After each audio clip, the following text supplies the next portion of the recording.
You are not broken. We know that sounds like something written on a poster in a therapist's office, but stay with us here. Because we're not saying it to make you feel better. We're saying it because it's the actual truth.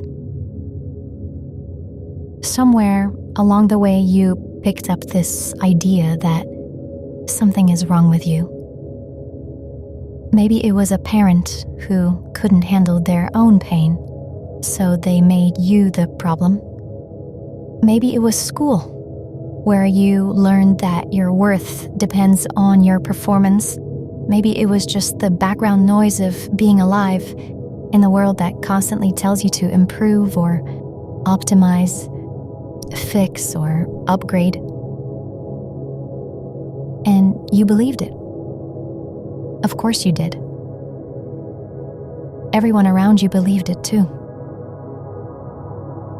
So you started fixing. You read the books. You tried the diets. You did the meditation apps, maybe therapy, maybe medication, maybe spirituality. And some of it helped for a while. But the fixing never ends, does it? There's always another layer, always another thing wrong. Always another version of you that you're supposed to become. Now, here's what nobody tells you. The belief that you're broken produces stress. Your body reads that belief the same way it reads a threat.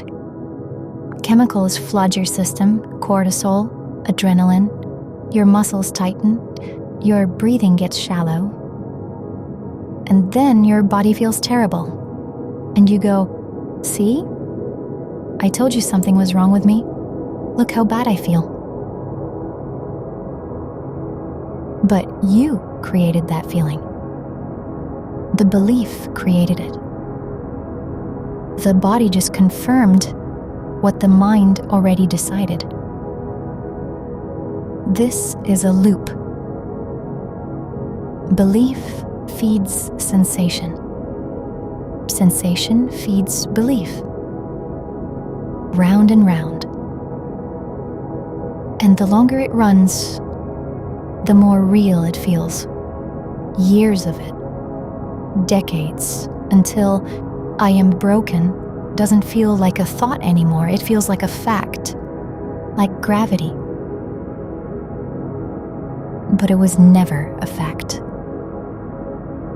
It was always a thought, a very old, very loud thought. Let us ask you something.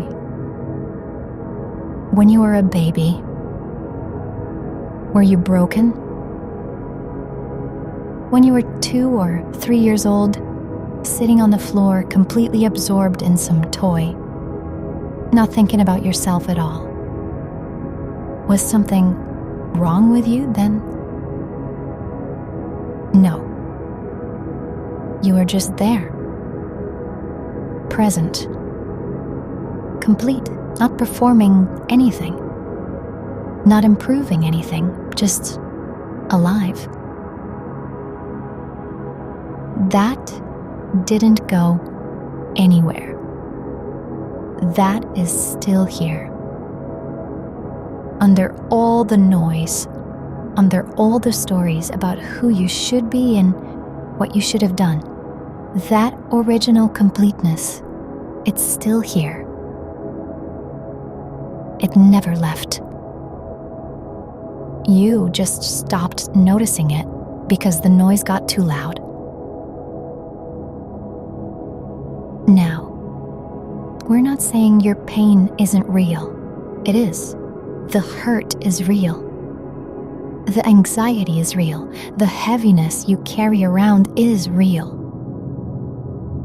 But the story about what the pain means, now that's where it gets tricky. Pain doesn't mean you're broken. Pain means you're alive. And something wants your attention. crying child isn't a broken child. It's a child that needs to be held. You have been trying to fix the child instead of holding it. You have been trying to make the crying stop instead of sitting with it. And every time you treat your own pain like a problem to solve, you're telling that child, you're not okay the way you are. Stop, be different, be better. And the child cries harder. What if you just stopped? Not stopped caring, not stopped feeling, just stopped trying to be something other than what you already are right now, in this moment.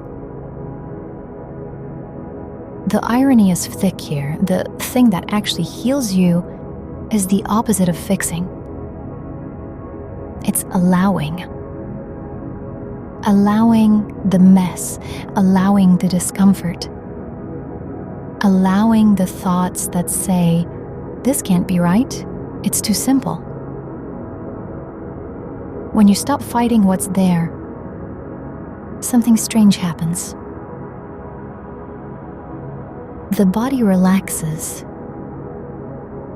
not because you made it relax, but because you stopped giving it reasons to stay tense.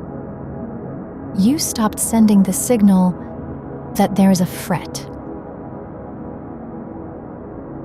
You stopped telling it, we're broken and we need to fix ourselves before we can rest. Someone once said, the more you fix it, the worse it will get. He wasn't being clever. He was describing how it actually works. Every attempt to repair what isn't broken adds another layer of noise, another strategy, another thing to fail at. So what is left when you stop fixing? You. Just you. The way you are right now, with the messy thoughts and the tight chest and the worry about tomorrow, and the strange hope that keeps you watching this transmission. All of it. None of it a problem. You don't have to believe us. You don't have to believe anything. Just notice, right now, you are here. You are breathing. Something is aware of all of this. Something was aware before we started speaking. Something will be aware after we stop. That something was never broken. It can't be. It's what everything else appears in. You don't need to fix that. You can't fix that. It's already whole. It was always whole. And it's you.